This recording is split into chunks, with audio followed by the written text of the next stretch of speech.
네, 안녕하세요. 농구 좋아하는 럿볼입니다. 오늘 들려드릴 이야기도 꽤 흥미로운데요. 세상에는 수많은 부류의 스포츠 선수들이 존재하고 이들의 체형은 서로 가지각색이며 그에 따른 신체 밸런스와 운동 능력에 대한 장점과 단점도 여러 가지로 나뉘어져 있습니다.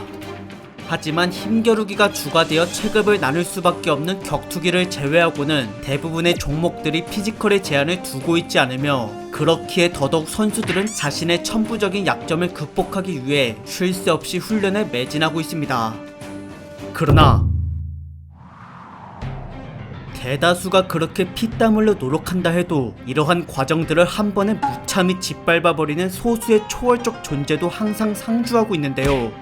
이 같은 경우는 특히나 높이를 중요시하는 농구에서 빈번히 일어나고 있으며 그런 의미에서 오늘은 NBA에 모인 전세계 최고 실력자들을 하나같이 난쟁이로 농락했던 보반 마리아노비치라는 2m 24cm 초대형 거인을 소개해볼까 합니다. 2015년부터 19년도까지 현역 선수들 중 가장 키가 높았던 그는 손 크기 또한 리그 역사상 랭킹 1위에 들 정도로 엄청난 거구였으며 이걸 가지고 골밑에 도전하는 선수들을 전부 찍어 눌렀습니다. 그리고 그들은 보반을 막을 때 역시도 수비 능력과 상관없이 그저 단순 높이 차이로 짓뭉개져버렸고 그래도 어떻게든 저지하고자 여럿이서 매달려보기도 했지만 이는 오히려 실점에 자유투까지 내주는 허망한 결과를 초래할 뿐이었습니다. 게다가 하필 자유투 성공률마저 준수한 편이라 보반이 골밑에 발을 들인 순간부터는 아무도 그의 진격을 막을 수가 없었는데요. 허나 진짜 무서운 점은 바로 겉보기와는 달리 그가 골대 근처에서만 힘을 발휘할 수 있는 타입이 아니라는 것이며 또한 성격 면에서도 뜻밖의 모습들을 볼 수 있다고 하니 지금부터 한번 이 거인의 실체를 파헤쳐 보도록 하겠습니다.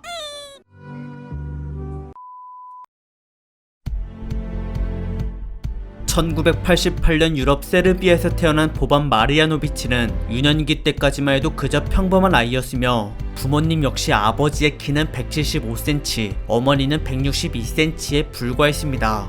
하지만 어째서인지 보반의 키는 초등학생 때부터 급격히 성장했는데요.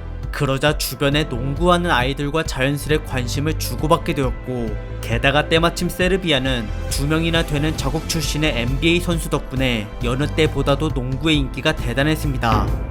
그리고 이를 제대로 배워보고 싶은 마음의 보반은 아버지를 설득해 11살부터 농구 학원을 다니기 시작했고 얼마 지나지 않아서는 집 근처 어느 한 3부 리그 구단의 유소년 팀에 들어가기까지 하였습니다. 그러다 3년 뒤인 14살 때에는 무려 210cm나 되는 키로 크게 주목을 받아 1부 리그의 KK 해머파름 팀에서 영입 제의가 들어왔는데요.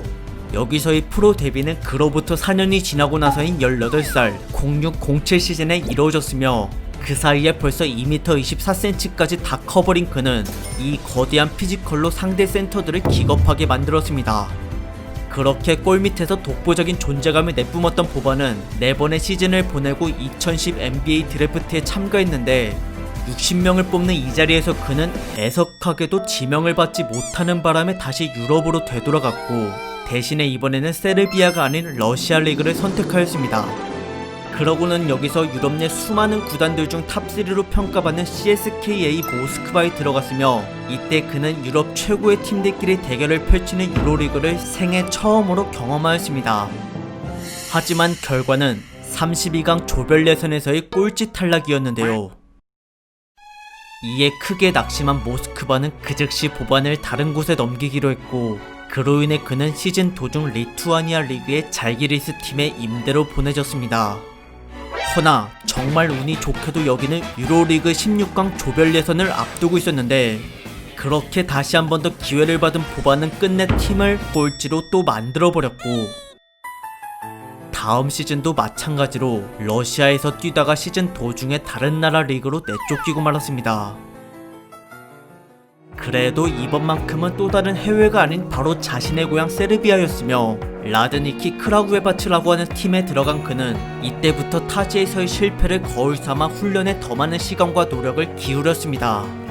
그러자 다음 12-13 시즌에 그는 같은 리그의 메가 비맥스 팀으로부터 러브콜을 받아 커리어 처음으로 모든 경기를 선발로 뛰게 되었고 동시에 전보다 더 빠르고 고차원적인 움직임으로 좋은 경기력을 보였으며 그렇게 41번 출전하여 67%의 필드골로 평균 16.8득점을 기록하고 나서는 그에 따른 보상으로 리그 최고의 선수를 상징하는 MVP를 수상하였습니다. 그러고 나서는 곧바로 세르비아에서 구단 가치가 가장 높은 츠르베나 즈베지다 팀에게 영입되었고 여기서도 그는 추가로 2년 연속 MVP를 차지했는데요. 심지어 유로리그에서도 대활약을 펼쳐 팀을 2번이나 꼴찌로 조별리그 탈락시켰던 과거와는 달리 이제는 유럽 최고의 센터로 발돋움하게 되었으며 비록 이번에도 똑같이 중도 탈락으로 그치긴 했지만 대신 세르비아 리그에서만큼은 챔피언을 달성하여 전세계 최고들만 모이는 NBA로부터 계약을 재시받기에까지 이르렀습니다.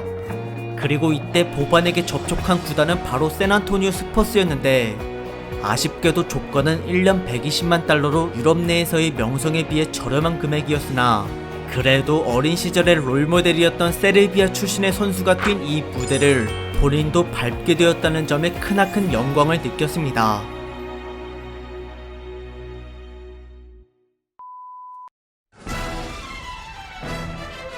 (9년) 동안 7개 팀을 거쳐 27살의 늦은 나이에 NBA 꿈을 이룬 보반 마르야노비치. 당시 그의 키는 224cm로 모든 선수들 중에서 가장 높았으며 더불어 팔 길이까지 240cm나 돼서 언론과 팬들로부터 주목을 안 받을래야 안 받을 수가 없었습니다. 하지만 워낙 지나치게 높다 보니 무릎의 부담감이 꽤나 컸고 심지어 NBA는 다른 나라 리그들보다 경기 수가 많고 공격 템포도 훨씬 더 빨랐기에 부상당할 확률이 매우 높았습니다.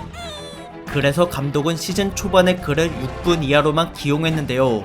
그런데 의외로 시간 대비 훌륭한 성적과 퍼포먼스를 보여주자 감독은 여유가 생길 때마다 종종 출전 시간을 10분 이상으로 늘려줬으며 정말 특별한 날에는 20분 이상 또는 주전 포함 최대 37분까지 기회를 밀어주기도 했습니다.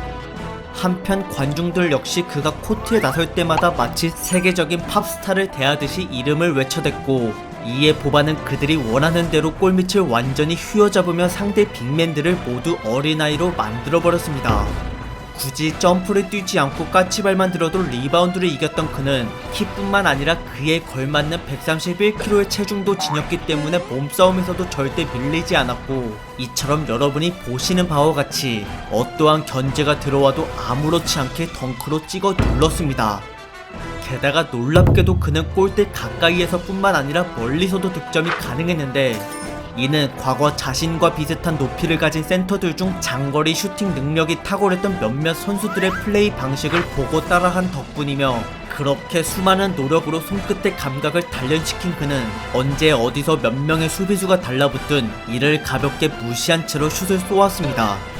그리고 단순히 서서 패스만 받는 게 아니라 필요에 따라서는 부지런히 스크린 몸빵도 서주는 헌신적인 스타일이었기에 동료와 팬들 그리고 감독 모두에게로부터 호감을 잔뜩 받았습니다. 하지만 안타깝게도 보반은 샌안토니오를 떠나야 했는데요. 애당초 계약 기간이 1년밖에 되질 않았고 하물며 그 사이 몸값이 거의 7배나 뛰어올라서 감독은 어쩔 수 없이 그를 다른 팀에 놓아주기로 했습니다. 이후 디트로이트 피스톤스의 선수가 된 보반은 이전과 비슷하게 평균 9분 이하로 시간 관리를 받았으며 비록 팀 내 기존 센터들에게 밀려 벤치만 지키다 끝나는 날이 많았지만 그래도 코트에 나왔을 때 얼마나 효율적인 성과를 내는지에 대한 지표에서는 35경기 이상 뛴 전체 선수들 중에서 2등을 기록하였습니다. 그리고 당시 자유투 성공률이 무려 81%였기 때문에 자칫하면 쓸데없는 파울을 범할까봐 아무도 쉽사리 그를 블락하려 하지 않았는데요. 스피드가 느려 간혹 수비가 무너지는 상황 이외에는 그 누구도 보반을 우습게 보질 못했으며 이 같은 골밑 지배력은 다음 17-18 시즌 도중에 옮겨간 LA 클리퍼스에서 훨씬 더 강력한 모습을 보였습니다. 이때는 리그 넘버원으로 평가받는 빅맨을 웃음거리로 만들 정도로 아예 대놓고 자신의 피지컬을 과시했는데 거기서 이젠 침착성까지 더해져 4년차부터는 돌파를 당해도 별일 없다는 듯이 팔만 뻗어서 상대를 좌절시켰습니다. 이같이 골밑에 서있기만 하더라도 상대 공격수들은 엄청난 부담감을 느꼈으며 아무리 날쌔고 화려한 스텝을 구사할 수 있는 선수라 할지라도 골밑에 자리를 잡은 보반 앞에서는 모두가 차별 없이 평등했습니다.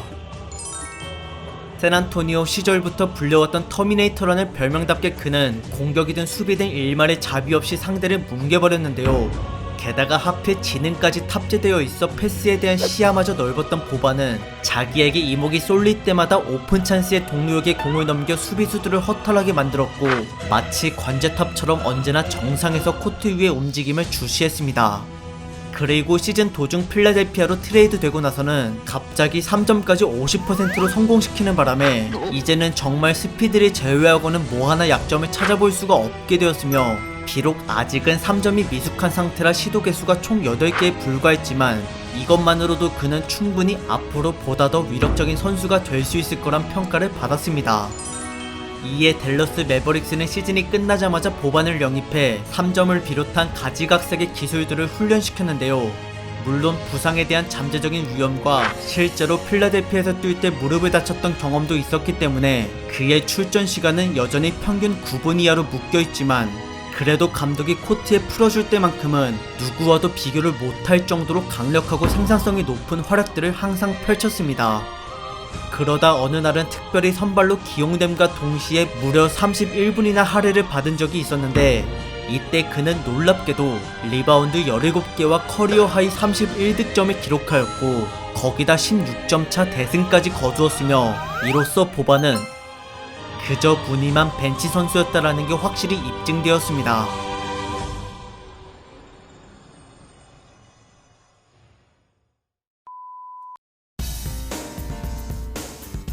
유럽산 고공폭격기 보반 마리아노비치. 그가 데뷔하기 전에도 초장신 센터는 언제나 존재했지만 그래도 이처럼 힘과 체중이 뒷받침되고 다재다능한 능력까지 갖춘 유형은 2011년 야오밍 은퇴 이후로 보반이 처음이었습니다. 그렇기에 더더욱 팬들은 원초적인 파괴력으로 상대 빅맨들을 박살내는 이 거인의 등장에 환호성을 지를 수밖에 없었는데요. 게다가 평균 10분도 못 뛰는 벤치 자원임에도 불구하고 이렇게까지 인기가 높았던 데에는 또 다른 이유도 존재했으며 그것은 바로 의외로 사람들과의 친화력이 매우 높다는 점이었습니다. 코트 위에서는 덩치가 큰 만큼 인상도 꽤나 무서운 편이지만 이처럼 무뚝뚝한 성격으로 보이는 것과는 달리 사실 그는 분위기 메이커라고 불릴 정도로 유머러스한 매력의 소유자였으며 또한 팬들에게 받은 사랑을 그대로 되돌려줄 줄 아는 투철한 서비스 정신도 지니고 있었습니다. 더불어 말솜씨가 유창하고 춤도 잘 추는 그러한 엔터테인먼트 기질이 뛰어나다 보니 여러 군데로 팀을 옮겨다녔어도 금세 동료들과 친해져 어디서든 인싸로 불려졌고 방송사에서도 이러한 그의 외향적인 모습을 무척이나 좋아했습니다. 그리고 심지어 영화사로부터 캐스팅이 들어오기까지 했는데 작품 이름은 키아누 리브스가 주연이었던 2019년 개봉작 존윅 3였으며 여기서 보반은 엑스트라 킬러 역을 맡아 영화의 가장 첫 번째 액션씬을 완벽하게 소화해냈습니다. 이후에는 다시 NBA로 돌아와 본업에 충실히 임하는 중이고 여기서도 킬러 못지않게 여포로 빙의해서 빅맨들을 학살하고 있는데요. 현재 그가 속해 있는 댈러스 매버릭스는 서부 7등으로 4년 만에 플레이오프 진출권을 따냈으며 과연 그때에도 보반은 평소처럼 시간 대비 높은 효율로 골밑을 자신의 놀이터로 가지고 놀 수 있을지 제 개인적으로 정말 기대가 되고 있습니다. 또한 팀의 주축 멤버인 루카 돈치치와 2m 21cm 크리스탑스 포르징기스와도 친하게 지내고 있는데 이제는 그만 떠돌이 생활을 청산하고 댈러스에 정착하여 유럽 출신의 선수들끼리 미국 NBA를 정복하는 모습을 한번 보여줬으면 좋겠습니다.